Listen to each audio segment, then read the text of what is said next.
Hi, the HSE coordinator at Halliburton with over 12 years of experience in the oil and gas construction industries. He's certified in multiple DBOSH programs and ISOs as well, in internal auditing. He brings great expertise in the hazard management or risk assessments and management of HSE. He worked in Halliburton and Schlumberger, Al Muayyid Contracting Group, as well as NAS Asphalt and many other areas. I would like you to join me in welcoming Jafar to the stage. Please come in.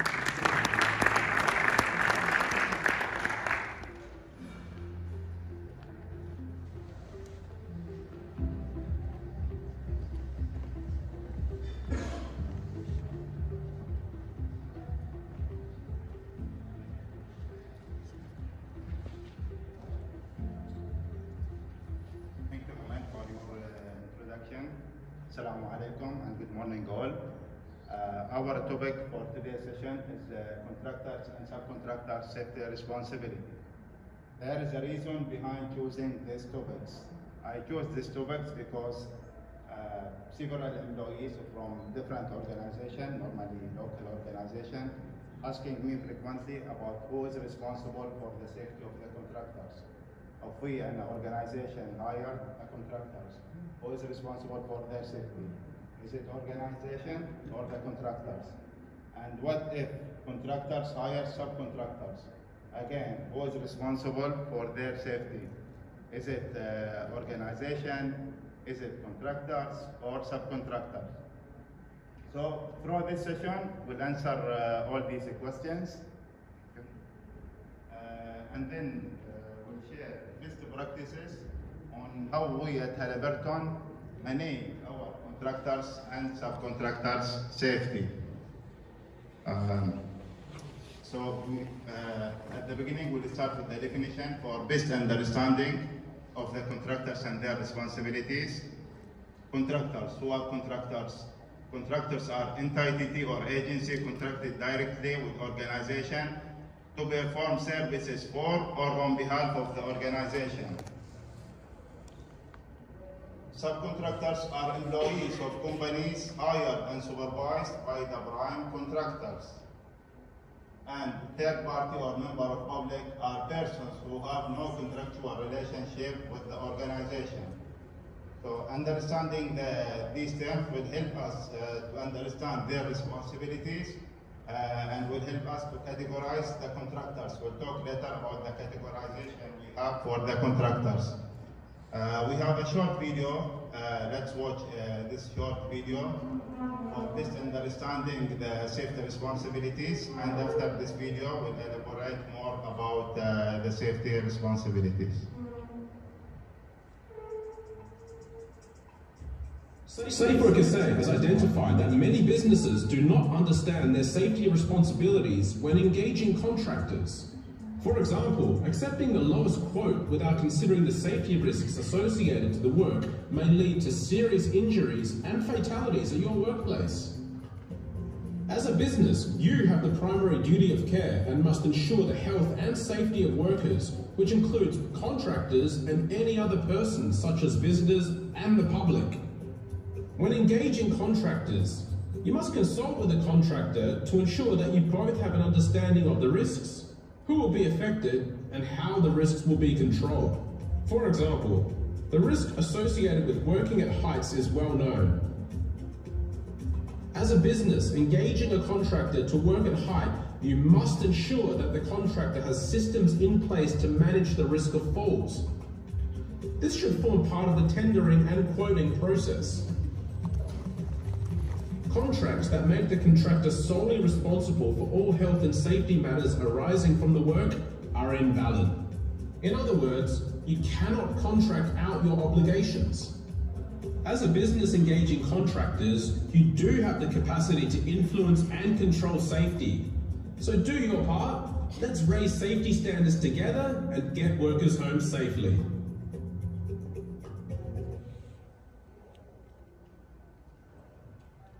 As you saw in the video, it said, as a business, you have to ensure the safety of the contractors and visitors. Each contractor will face different hazards.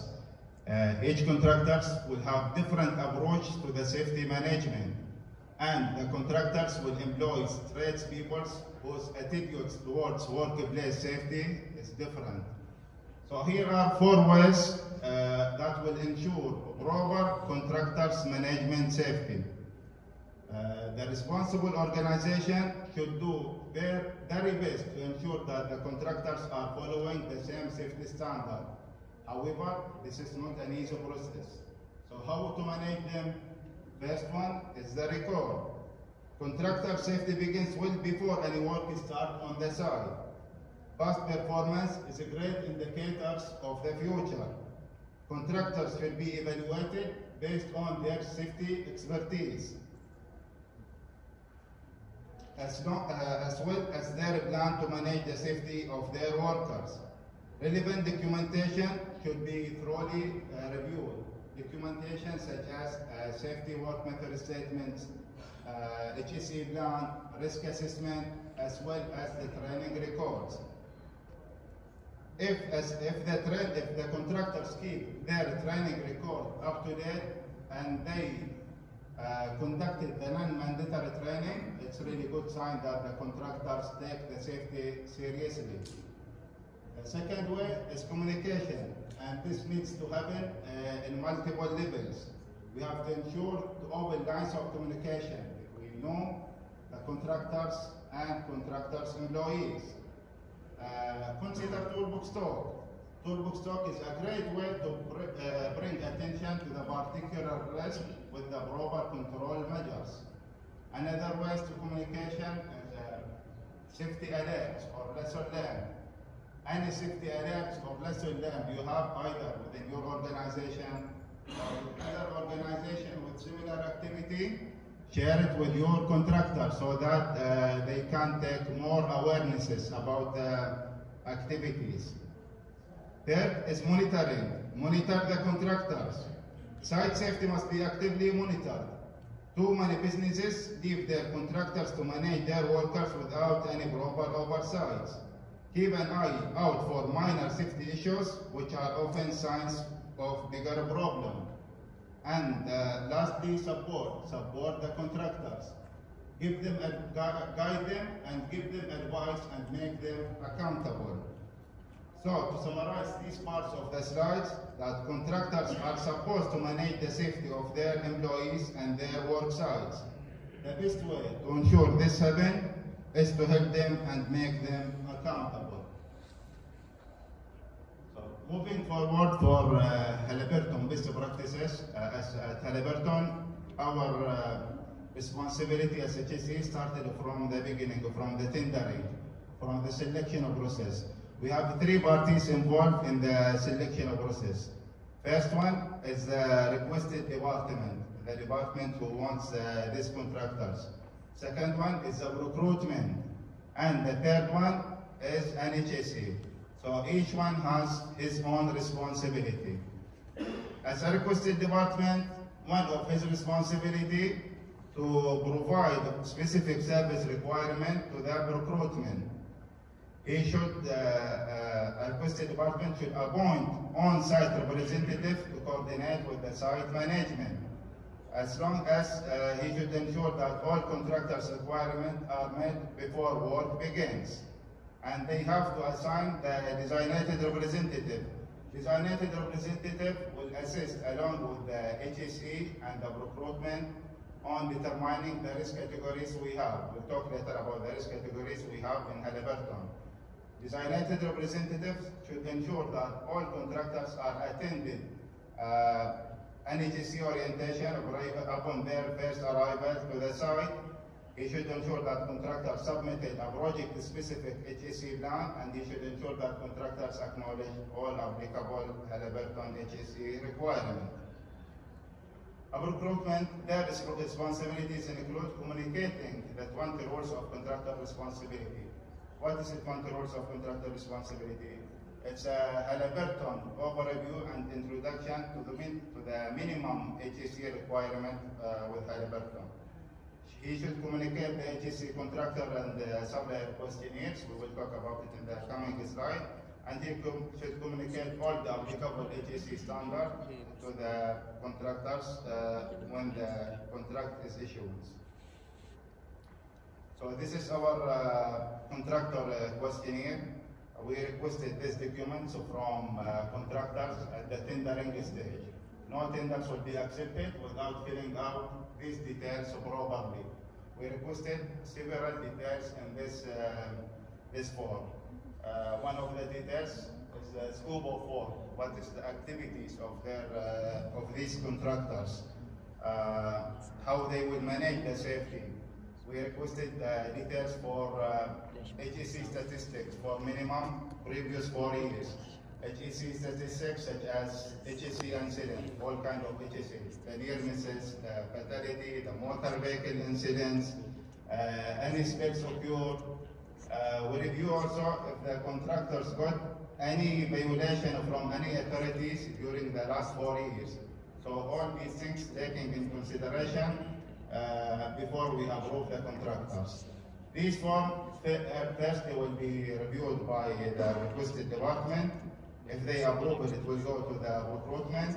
If they approve it, then it will come to the HSE for final approval. If we see contractors comply with our requirement, then we'll give approve and we'll move to the next level. But if we, after our review, we found they are not meeting our requirement, we'll reject the contractors. The documents we requested from them, including the training record for their employees. We will ensure that all employees involved in the project are trained properly. We check for their HSE plan, if they have proper HSE plan, and the risk assessment. We should ensure that their risk assessment, all the hazards are identified in their risk assessment, and that proper control measures are there in place in the risk assessment. This is the risk categories we have in Halliburton. This form will help us in categorize the contractor risk. We have 3 categories. First one is the high-risk contractors. High-risk contractors who involved with high-risk activities such as delivering explosive or hazardous material, working in confined space, working at height. So these activities will be in the high-risk contractors. We have medium-risk contractors for medium activities such as routine maintenance, routine services, installation of equipment. These activities will be in category 2 contractors. And last one is category 3, which is for low-risk contractors. Activities involved in the low-risk contractors including food services, office works, cleaning. So these are the categories we have in Halliburton. What's our responsibilities as an HSE? First thing, we should ensure that contractors are provide a compliance support. If they are not complying with our requirement, if they need support to become compliant, we provide them a support. We give guidance and we advise them. Their risk assessment, we said we review their risk assessment. We ensure that all the hazards are identified and risk controlled properly. If we found anything missing, we advise them to improve it. HSE, along with the recruitment and requested department, help in categorizing the risk of the contractors and review all full safety programs. As an employees of the contractors, their responsibilities, I will not go through it all, just teach the stop-work authority. And if they observe any danger situation in the area, they have authority to stop the work. Using stop-work authority, if they observe any unsafe condition or a danger situation, it's not option for them. It's become mandatory. No one will blame them at all for using stop-work authorities. But in the other hand, they may blame for not using stop-work authority.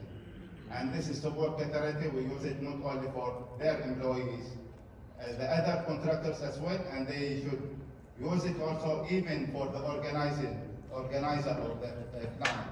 Any unsafe condition or danger situation, they should use their stop work authority to stop the work. Even if the client, for example, push them to do unsafe work, they have to refuse it. No one has rights to keep other lives in danger, so they should use their stop work authority and stop the work. Safety data sheet, contractors' employees should familiarize themselves with the safety data sheet. If they are dealing with the chemical, they should know, for example, how for proper storage and handling of the chemicals. They should familiarize themselves with the firefighting techniques, for example, or first aid measures in case anyone contacted with the chemicals. And then this is our Halliburton 20 rules of contractor responsibilities. It is mandatory for all contractors. No contractors will be allowed to work with Halliburton without acknowledging and presenting this Halliburton 20 rules. As we said, it says an overview and introduction to the Halliburton HSE requirement. For example, there's no time, so for example, reporting all incidents immediately. Any accidents occurred must be reported to us immediately with the investigation report and root cause analysis and action plan or corrective actions. Unprofessional behavior, for example, such as horseplay, practical joke, harassment, which is strictly prohibited at any locations. Driving and vehicle safety, for example, all contractors, their vehicle must be equipped with the IBMS. They should do vehicle inspection before they move, and driver should ensure driver and other passenger wearing their seat belts. So by this will end our session. The last one is a case study. Just this one is the last page of Halliburton 20 rules where all contractors, employees should confirm and acknowledge they presented with this Halliburton 20 rules. And last one will escape it, which is a case study for Deepwater Horizon.